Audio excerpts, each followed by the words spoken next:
Hello and welcome to the LRM podcast, sponsored by Adrian Flux Insurance. I'm Martin Dominy. And I'm Steve Miller. And you join us for probably slightly less than an hour of chat about Land Rovers and everything to do with owning them, because I've been over Steve's house grafting on one of his cars, haven't I? And it wasn't a Land Rover. No, it wasn't. We were doing Jaaaaag things, weren't we?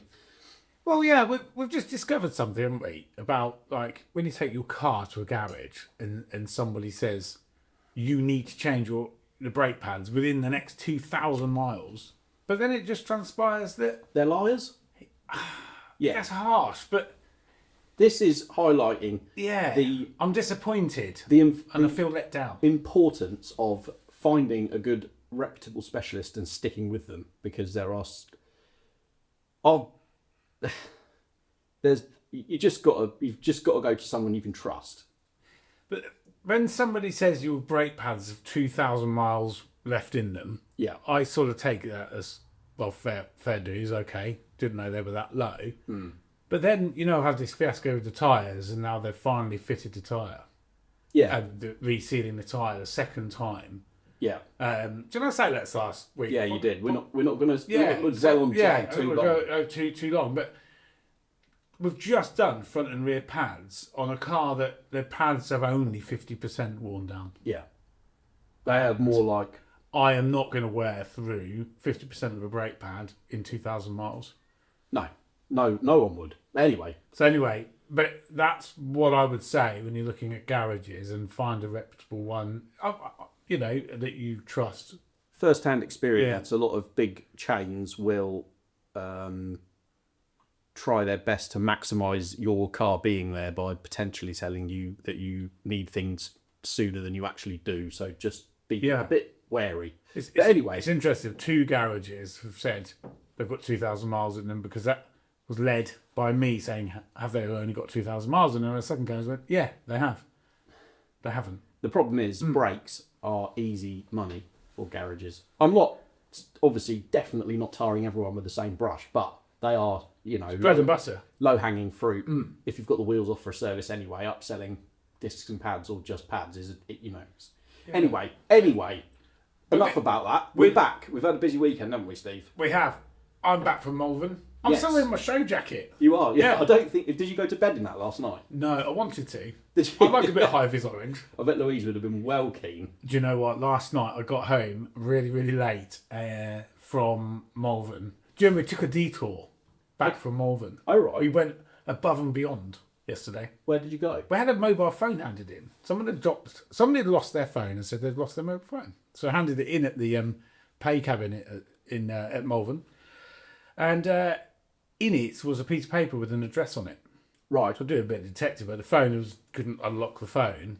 And the chap said I've lost my phone, my address should be in there.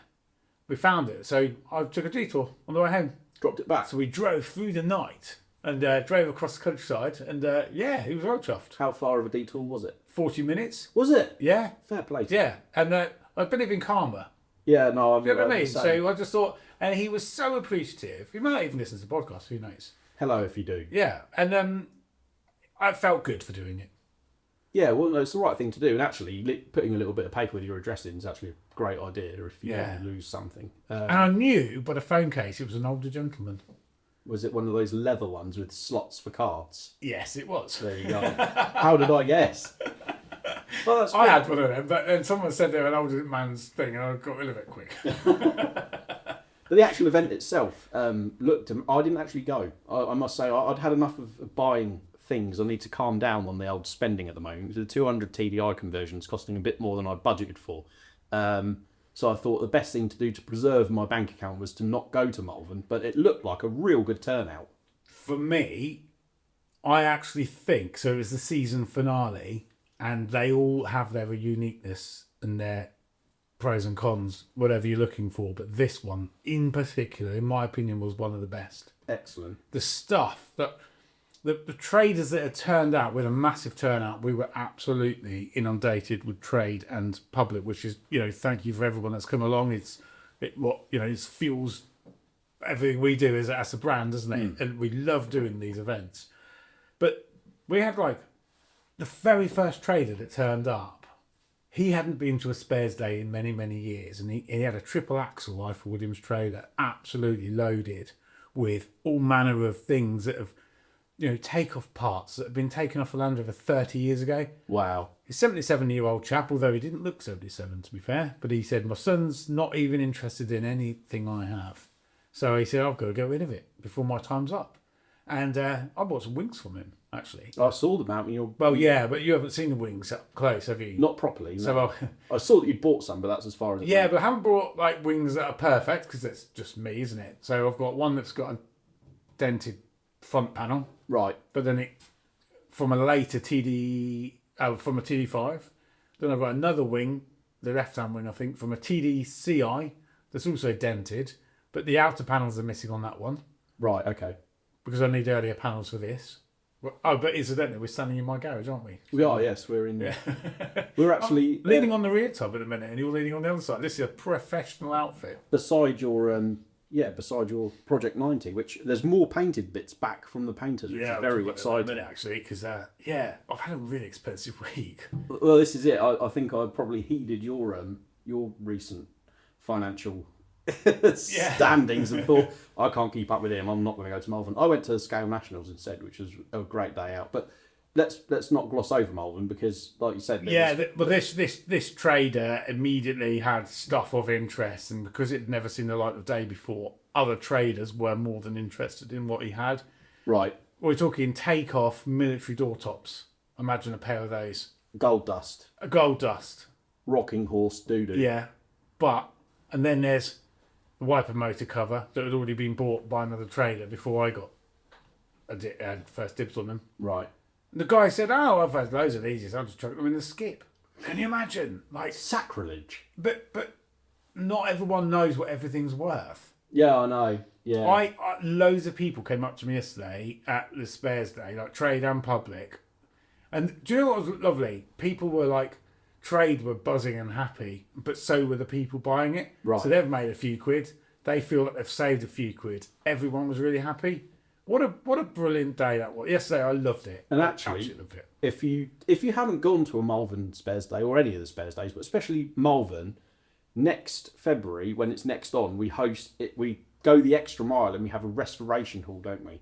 We do, yes. So we'll be putting a few bits and pieces in there, a couple of a few club displays and things like that, and not necessarily all Land Rover as well. So if you're into a bit of tractor and a bit of classic car, we're going to mix it up a bit. Just in that one hall, the rest will be the same, and if not bigger.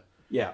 But yeah, I just was in awe of the people buying stuff and selling things. Everyone seemed happy.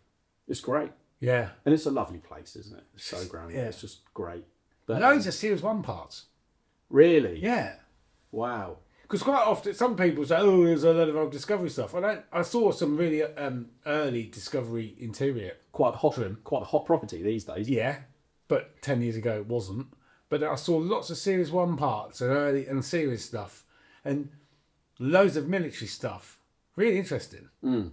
Yeah. It's great that word seems to be spreading, and I know it was sort of like it was a gradual growth again after COVID put a stop to all these games, but it's really coming back into its own, isn't it? The Autojumbles are really picking up pace now. The growth has been fantastic. Yeah, and seeing sort of like, well, younger people really. Yeah, like yeah. People in their 20s, 30s turning up and also getting the bug for Land Rovers. Talking of, let me interject with a quick listener's question. Well, not question, more of a comment, if you like. This was a great email, and I have to read it out. So this is from a listener called Rowan Lewis. He says, "Hi guys, hope you're well. My 18-year-old brother has bought a Series 3. I drove it home for him and instantly fell in love with it. It's only been a month or so, and we've since signed up for the magazine subscription, and my family are going to the second LRM event this Sunday, which would have been Malvern because he emailed last week. Hope you had a great time." He sent some great pictures of his family enjoying the series he mentions. And he goes on to say, "I'm now looking to purchase a Land Rover of my own, and my dad also wants to join in too. My heart wants a Defender, but my head says a Discovery too, as it's a little bit cheaper and a better all-round car. How do you decide on heart over head?" This is something that we all struggle with, isn't it? It says, "We plan to do a family camping trip to Wales and some adventure driving, Iceland, Europe, maybe even Morocco. I'm 6'9", and I'm concerned I won't fit in a Defender anyway. I'm struggling to make sense of all the dash revisions because I've tried to sit in a TDCi or a Puma and I don't fit, but I can fit in my brother's Series 3 just fine. Regarding my purchase, it's quite flexible. The market seems massive price-wise, huge range in prices.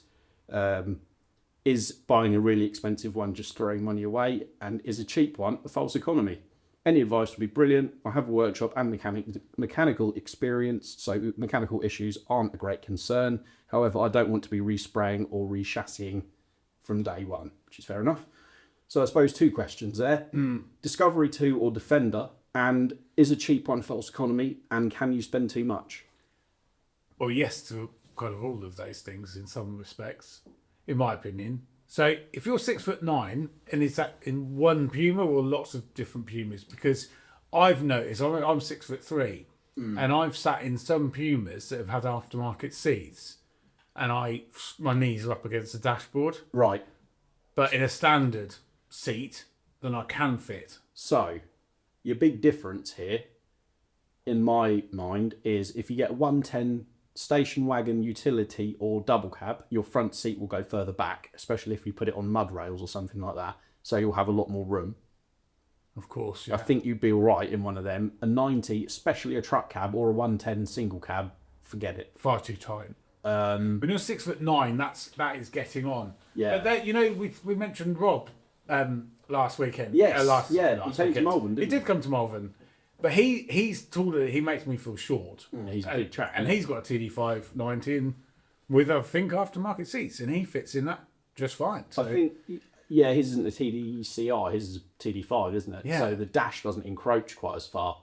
Yeah, that's the problem with the TDCi. But then if he's like saying like a Discovery 2, then don't buy a Puma one. Buy a TD5 Defender. Yeah, contemporary version of the Defender or the TD5. It's difficult because Steve Grant at Britpart, actually, he's got an interesting view on these. He drives obviously both Discoveries and Defenders for his work, and he maintains that his TD5 double cab Defender is comfier, where he finds it comfier than a Disco 2. He finds the seating position and the seats themselves comfier in the Defender. So I think it's just... Steve Grant's not 6'9". He's not that. No, he's not as tall as that. It's difficult. It's all personal preference. Yeah. That's the thing. You need to drive both. But I would certainly, from an interior perspective, be looking at a TD5 Defender rather than a Puma. Me too. However, so it all depends on how many miles you anticipate driving on the road. Because I would say this is going to sound like I'm not a Land Rover fan here, but if I was doing more than 5,000, well, certainly 10,000 miles a year in a Land Rover, I would probably want to get rid of my TD5 90 and buy a Discovery 2. No, I think that's... I say that, so faster roads, just in the gearing and just, don't know, just for comfort. The ergonomics of a Discovery 2 is better as a car for more road miles. They were designed from the outset to be more versatile as far as doing lots and lots of road miles. Yeah, I mean... But then, it's very... You hear people... Well, you were at Scale Nationals this weekend, right? So you would have probably hung around with Richard Canterbury. Yeah, I did see him. Who I believe has the very best Discovery 2 in the country. Yeah, it is fantastic. I tell you, I did see a close second to that. Go on. What, at Malvern? No, at our Newbury Day, Hyena Overland. Yes. You've seen their Discovery 2? Yes, very nice stuff. They do lovely parts. Yeah, that has not exact, but a very similar look to Richard Canterbury's Discovery 2. Right. It's properly sorted. Looks, that made me stop. It turned my head. It's really, really nice to see these companies developing high quality off-road parts for Disco 2s now, because for a long time it was your cheap and cheerful winch bumpers, cut the arches out, put special tracks on it, and that would be it. But now, it's becoming a whole genre itself of really high-end builds, and it's Disco 2s they're a great vehicle. In answer to your question, I would drive both.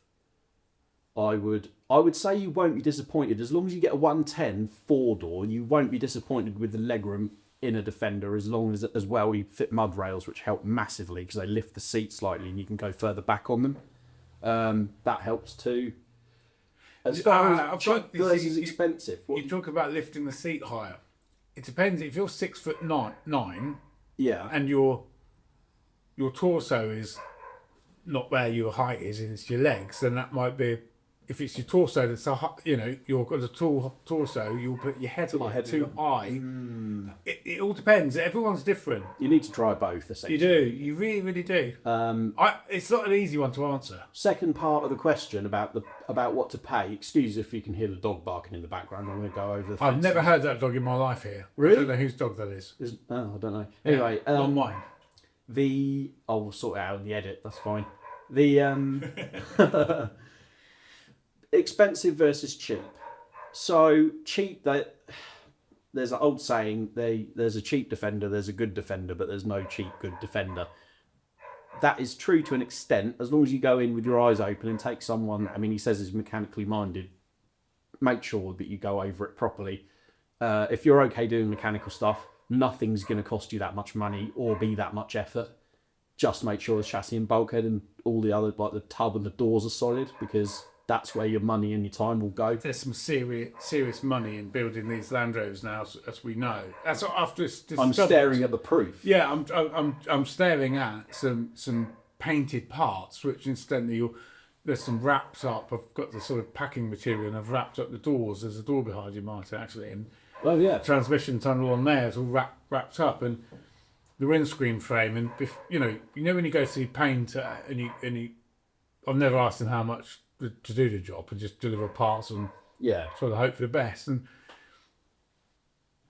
you kind of underestimate the hours that a painter to the labour that goes into painting these days. A lot of labour. Yeah.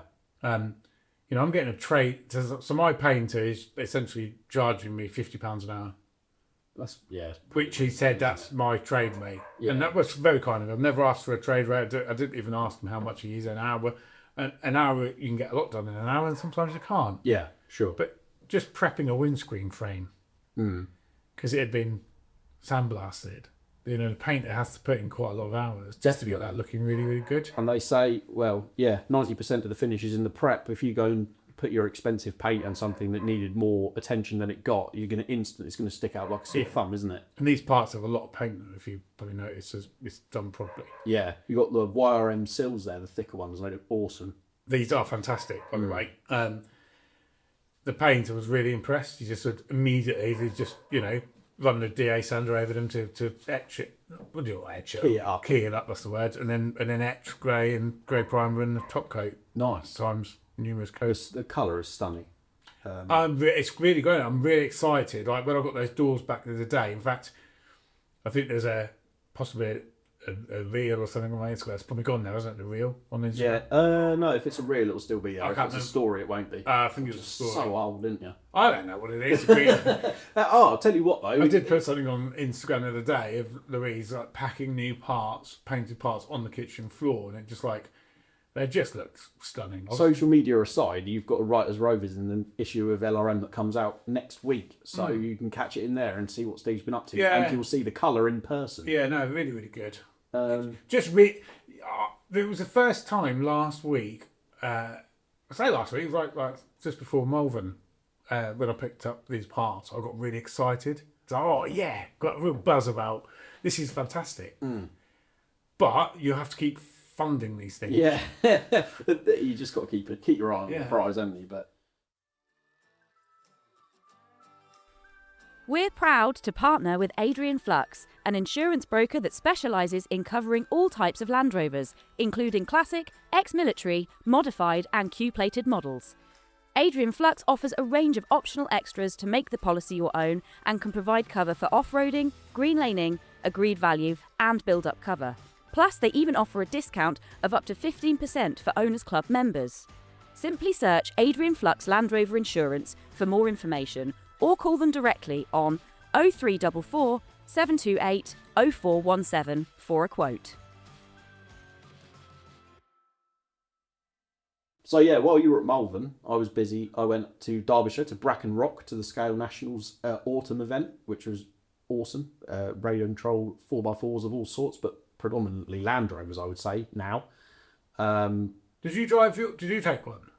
No, I didn't. I just went for a look around, and I knew people that were there that would give us a drive if I fancied it. But I just went there to have a little look around, okay. and chat to people. It was really good. I went on the Sunday. On the Saturday, funny you should mention Richard Canterbury. He arranged a massive Camel Trophy convoy of all Camel Trophy themed models. So Range Rover Classics, Nice. Discoveries, 110s, 90s, and yeah, the pictures are like mess with your head. They look so realistic, and the terrain there is so varied and cool. It's all like rocky outcrops and sort of loose forest floor and stuff. It looks really, really cool. Quite a few people took part, because I saw like there was again on social media. I saw like a driver's briefing thing. There was loads of people. It was huge. It was 300 models on Saturday, and it was a bit quieter when I went on the Sunday. But yeah, really big turnout. Loads of full-size Land Rovers in the car park. A lot more than I saw when I went into the spring one this year. So yeah, really encouraging. Everyone's so friendly and welcoming. There were people there that had never been to the event before, didn't know that much about getting into just to have a look, just to learn. Yeah. So it's a growing trend then. Oh, definitely. It says, I think, do you know what? It's a bit like, I was talking about magazines really, but it's like the analogue kind of like escapism. Exactly. That you can just put that phone away and escape. I did. Back in the day, people just do jigsaws, wouldn't they, and read magazines, newspapers. But I mean, these models are absolutely in a different league, aren't they? But it's becoming more affordable now. Before it was seriously expensive to get into real like proper scaled down like realistic stuff. I mean, it's not a cheap hobby now. It's not cheap, is it? Not cheap, but it's they're a lot better value than they used to be, I would say, because a lot more companies are doing them now. The 10th scale live axle 4x4s, whether they're coil sprung, leaf sprung. So there's more competition in the marketplace, which means prices generally are more competitive. Yeah, well, I suppose bespoke stuff is going to be more money. If you're unfamiliar with what we're banging on about, the current issue of LRM has our debut feature of Scale Matters in it, which is a sort of introduction into what we're rattling on about, scaled down versions of full-size Land Rovers and what goes into them. And next issue, which will be out next Wednesday, we introduce a really, really popular model at the moment from FMS, which is a Camel Trophy, what I mentioned about Richard Canterbury doing. Choice of Range Rover Classic, Discovery 1 or 110, and they're £389 ready to go, fully built. Yeah, straight from the box, charged it up, and it's not cheap, obviously. It's not really a toy, but it's an excellent entry point into the hobby, and you'll have hours and hours and hours of fun. And it's all adjustable, so you can give it to your little brother or child or whatever, and let them have a go with it. And it is so addictive. They look brilliant things. Wonder how many people will get one of those this Christmas. They will be very popular Christmas presents, I think. But yeah, check it out in the magazine, and we also did a video on the spring one, so check it out on YouTube, the LRM YouTube channel. Have a look on there. I think I'd have to build, like, obviously I can't build a real thing very quickly, but a model of this exact colour with the exact how I've envisaged this end. I've got a vision for this now. Yeah. I have a vision for what this is going to look like. Have we spoken about the wheels? No, and I'm not going to. Oh, okay. Because that vision is an expensive vision. Yeah. I tell you what I did see. I sent you a picture, didn't I? On oh, yeah. 8 spokes. Yeah, they were like as good as new. That was on the same stand. Was it? Yeah. Oh, yes. I love They it. were like, like white 8 spokes are often rusty, aren't they? Like on my Series 3. These were like essentially like new takeoffs. Yeah. Brian Adams should have come. Yeah, he should have done. He'd have been keen for that. He could have done another album. Yeah.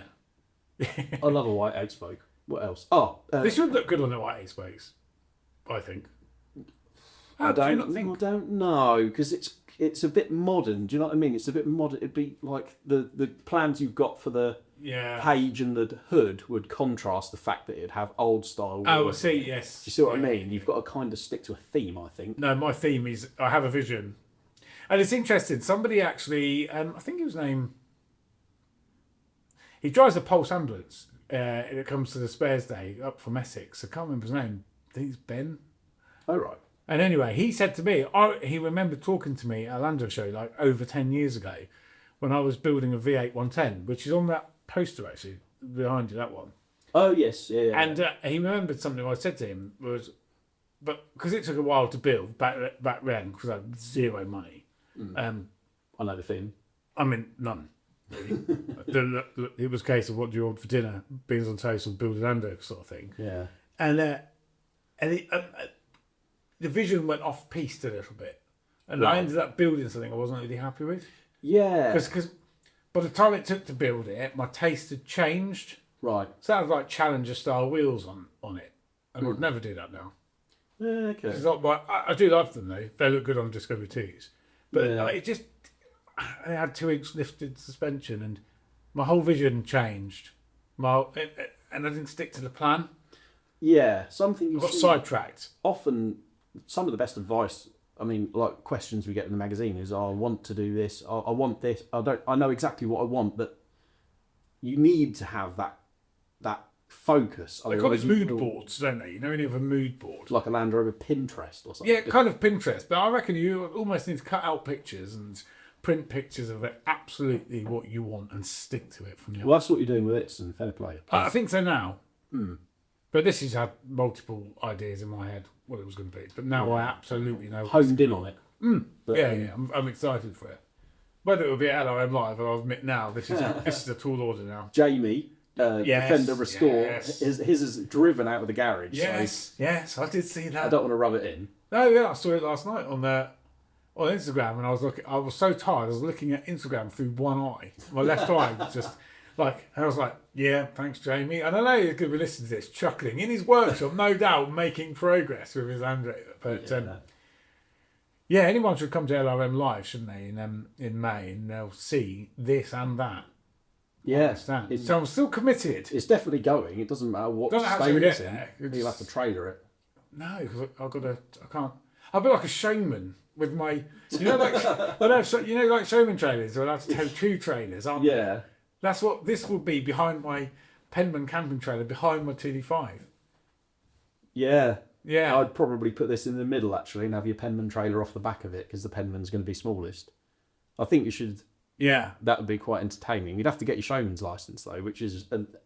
we're going off piste here. Yeah. I've got... I don't really want a showman's license. Talking of I'll just- Instagram, I asked my very limited followers what I should do with my 200 TDI, because I've obviously bought this Discovery engine to go into 110, and I was sort of on the fence about whether to just give it a clean up and then put it in, or whether to sort of take the head off and check the bores and perhaps replace the bearings and delve a bit deeper while it's on the stand. And I've come to the conclusion that it's somewhere in the middle.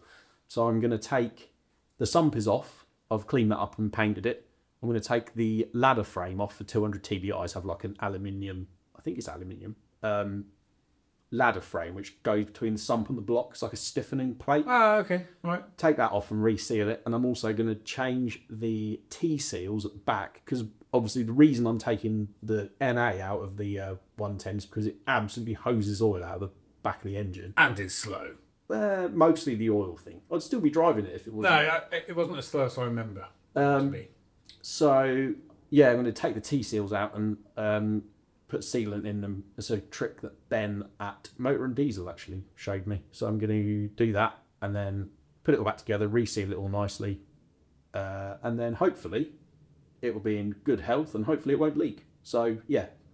So my answer to that would be stop it leaking oil at every opportunity, so to future-proof it, run some brake cleaner over it and get it in. That's basically what I'm doing. Because you didn't paint your...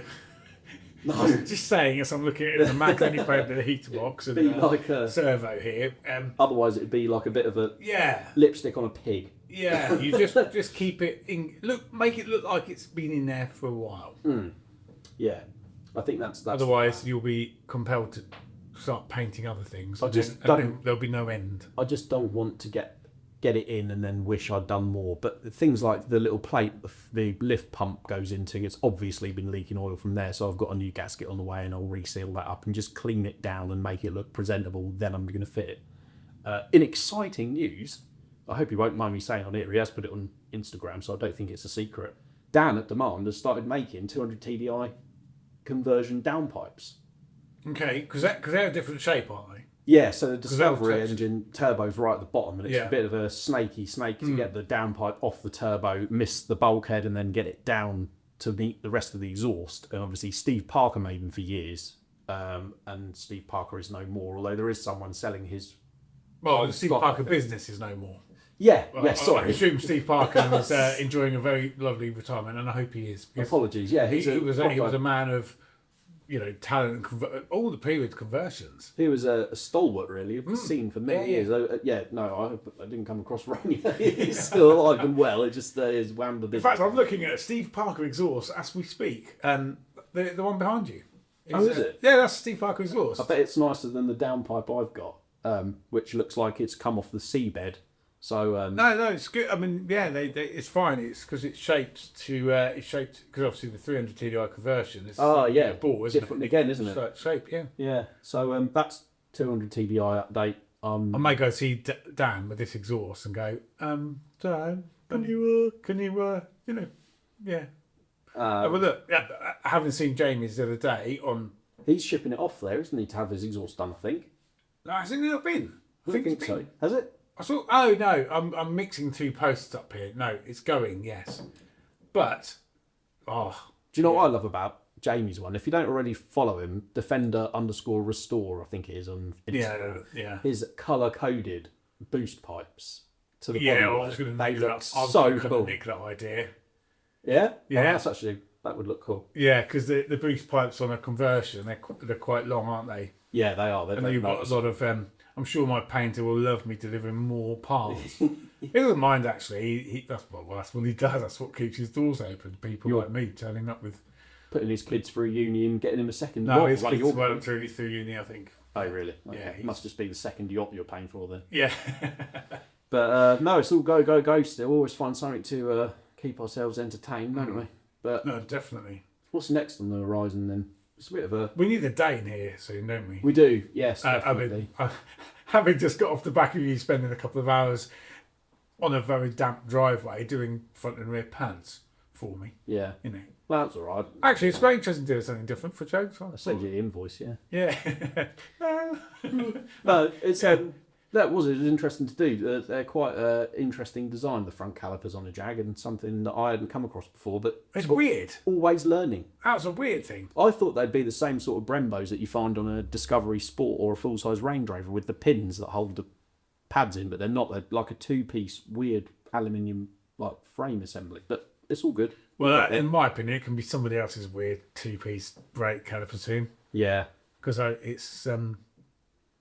it's time for it to go. If you've, I think it's probably the right decision. You know when you scratch an itch, and the itch is well and truly gone, but your bank balance is empty because you just... You got paint to pay for, Steve. Yeah, I would rather be on this, really. Yeah. And just keep this going and just... I just like simple things. I'm 100%. Yeah, things definitely. things like that where it's just too involved. Yeah, I'm done with it. Yeah. So if you're after a 5 litre normally aspirated Jaguar XK that's had about 4,000 quid spent on it in the last month, then hit Steve up, Steve Miller Automotive on Instagram, or email editorial@lrm.co.uk. Well, that's a good show. There you go. It's actually a lovely car, isn't it? Oh, I mean, it's fabulous, and to have had all that stuff done to it. If I wanted one, I'd buy it again. Yeah, 100%. I would, and that's the thing when you. I mean, yeah. Selling a car to somebody, I would rather make sure that was 100% than ever trying to. I've always been like that. Well, the coolant is definitely sorted now. The coolant That's a known job. That's a known job on them. all stays in the engine. I think you should put 5 litre in this. Weigh the rest of it in. Do you know what? That's possibly one. I'm not going to do it, but You could put this does warrant a V8. Imagine you could put the gearbox in it as well. Get an adapter, put the LT230 on the back. Someone trials one, don't they? But you wouldn't put the 5 litre in this. I think you would put the stronger, earlier 4.2. We got a 5 litre though. It just happens to be wrapped in a Jaguar XK. Yeah, no, it's too. It's not exactly a breaker, though, is it? No, I suppose not. But this would be a right weapon with a. It 5 would litre in be. it. This would kind of suit the V8 thing now. Yeah, it's getting to that point, isn't it? That level of build where it's like, oh, If only. It'll be fine with the TDI. I'm not doing it. I'm not doing another one after You'll this. be inclined to use it more knowing it does 30 to the gallon rather than 13. This ultimately will be potentially doing 4,000 or 5,000 miles a year, because that's what I do in my TD5. Does that mean the TD5's going as well? No, not yet. I love that. There'll be an overlap period, I think. Yeah, definitely. Of possibly 12 months. You'll need to get out and use this when it's finished, because there'll be things like what do they call it on houses? Teething problems. Teething problems and cool. Yeah, I know what you mean. Like a. Can't think of the phrase. Yeah, there'll be things to tweak and like Yeah. the bodywork will settle and you'll have to adjust doors and things like there'll be bits and Snagging pieces. this. Snagging, that's it. Yeah. Yeah, snagging. There'll be a few snags. Yeah. But it will be awesome. I'm really excited to see it done. Yeah. No, it's good fun. We're coming up to the clock's changed, isn't it, the weekend, which makes it just a bit miserable in the evening. Pitch black outside. Yeah. But I can't complain. Look at the lighting in here. You have noble lighting in this shed, it must be said. Really, really good. Well, when we did this, I said to the electrician, I hate working in like a shadow. And he said, oh, you just need these strip lights at 4 LEDs in the size like this. And they're brilliant. There's no shadows, is there? Where you're working. No. Oh, that's the other thing, actually. That reminds me, talking about lighting, is I went to my unit on Friday. You forgot the one that you've been paying for every month, but you forget that you... Yeah, I haven't been there for like nearly a year, probably. Wow. Still rent it with two friends on a farm. Do they use it? One of them goes up there more than I do. The other one, I don't think he's been up there for several years.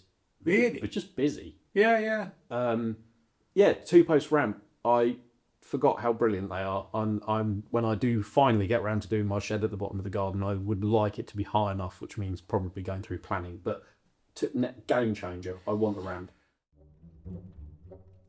Love Land Rovers? Then you'll love Land Rover Monthly, the world's best-selling Land Rover magazine. Packed with adventures, expert tips, restorations, buying guides and loads more. For the best deals, subscribe today at landrovermonthly.co.uk and never miss an issue. Planning permission isn't as serious as it used to be. Is it not? No, everyone's like, oh, needs planning permission, because people can't really, especially where you live, that no one can really object. No, I suppose not. Because you're not, there's no problem. Next door have got garages, isn't they? Yeah. The height that you would want, probably. Yeah, probably, yeah. And no, but it's just a formality. Is it expensive?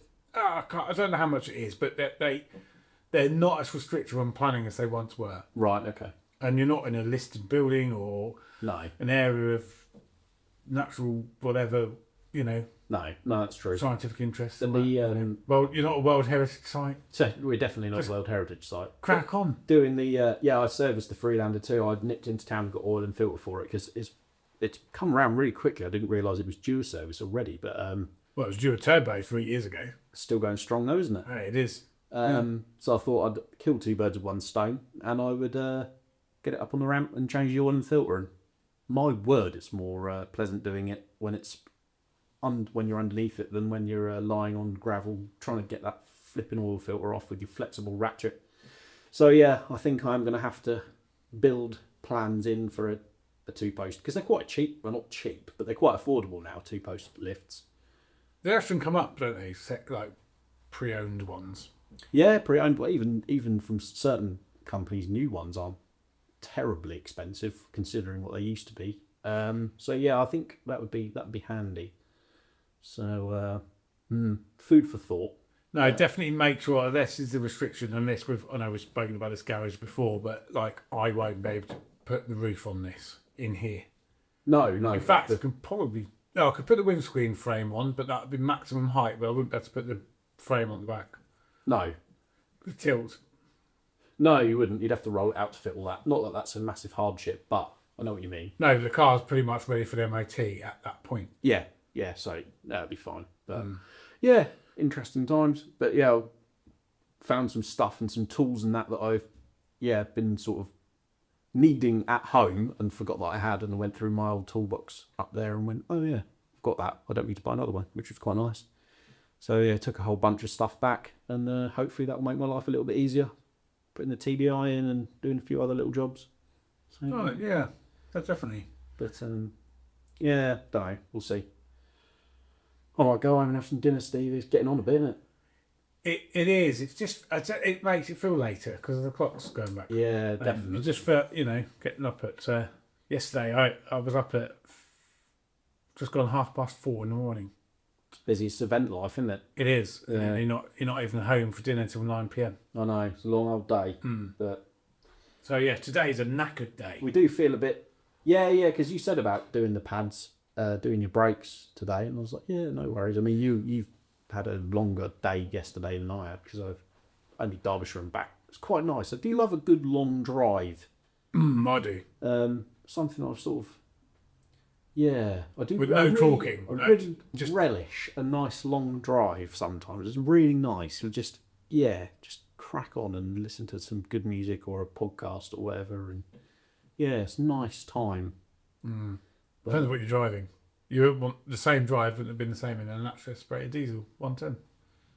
No, I suppose not. I had loads. Thank you to everyone who emailed and gave me recommendations for a Bluetooth speaker, by the way. Did you know you can get a genuine Land Rover Bluetooth speaker? No, I did not know that. Nor did I until someone sent me a link to one on eBay. But yeah, that was I don't know quite when they would have sold it or with what, but yeah, it was, opened my eyes to a piece of Land Rover gear that I didn't know existed.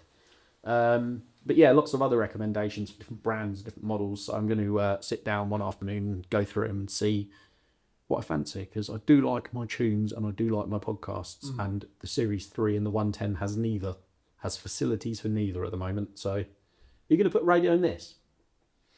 I don't know really. Cross that bridge when you come It's to it. weird, right? I spend more time driving without a radio on than with. Do you sing to yourself? No? What do you do then? Listen to the voices in your head. Yeah. This. No, I can't listen to any more voices in my head because I end up with all this stuff I can't do anything with. Yeah. So I'm going to be accused of having ADHD again. Well, I mean, clearly, yeah, you don't get distracted by this many things without something to... yeah, I mean, partially it's just Land Rover life, really, isn't it? People bite off more they can chew. It's just so easy to accumulate things when you're in this game, isn't it? But part of the fun, I suppose. And then you can come and sell it at one of our Autojumbles. So keep an eye on it. Go to the website and have a look, see when the next one is. And then... I tell you when you'll be able to find that information out. Go on. From the 1st of November, we will unveil all the dates of next year's events and some exciting new plans. Indeed. So, yeah. And I think every year, right, when we do the magazine and we don't include a calendar, people go, why is there no calendar? The calendar is revered in magazine land. People love a calendar. So this year, you've heard it here first, we're doing a calendar. We are. And all of the event details and dates will be on the calendar. So make sure you buy the January issue when it comes on sale. Which is on sale at the beginning of December. Yeah. So you can plan your Land Rover year. You can have it on the table for when your relatives come over at Christmas and you can't be bothered to talk to them. You can get stuck into that. And there'll be Land Rover Life, no? Land Rover Life. 2-page section for Land Indeed. Rover Life. Separate thing coming back. So it's not just one reason, there's 3 reasons to get that. Serious value for money. Yeah. And don't forget, if you subscribe, you save loads of money and you get it delivered. So why wouldn't you do that? Head to landrovermonthly.co.uk and sign up. But for now, I'm going to go home and get some dinner. Yeah, and I'm going to finish putting my tools away. Yeah, you do need to tidy up in it. It's a right old state, isn't it? It is, yeah. I don't know where half the stuff is. That's the trouble, isn't it? But I've worked all month, haven't I? So the whole of October has been pretty much work. So, yeah, time for a rest. Yeah, man. Right, well, thanks ever so much for listening. I'm sorry it's a bit of a shorter one, but we've sort of shoehorned this in before... Wednesday. Busy, isn't it? It's just been busy. But normal service will resume soon. And yeah. Will next week's have a guest? Yes. Have I given that away? Yeah, we will have a guest. Fine. Yeah, guest next week. Yeah. So if you're into your Range Rovers, listen. You'll love it. It's good. Did you spot the L3TT opposite here? No, I didn't see it actually. No, it's dark now. Yeah. Yeah, it's quite nice. I mean, nerd. Yeah. Anyway. Definitely diesel, by the way. Is it definitely? Yeah, we talked about it. TBVA on the 10 plate. Probably. Yeah. Definitely diesel. But Probably one of the first 4.4s. Yeah, it's a nice thing. How have I got dirt in my hair and I've been working on a Jaaag? You turned up like it. No, it didn't. No, you did. No, I didn't. I've been... How have... I don't understand. Right, I'm going for a dinner and a shower. But yeah. You did have something. How have I got dirt in my hair? I just thought, I don't know. Is it dirt? Actual dirt? It's just dirt. Anyway, sorry. We're getting distracted. Follow Steve on Instagram if you want. Steve Miller Automotive. Follow me, Land Rover Mine. Follow Land Rover Monthly. Check out the YouTube channel. Sign up to the newsletter. Buy the magazine. Subscribe because it's cheaper and you get it delivered. Makes total sense. And yeah, thanks for listening and we'll catch you next week. Bye for now.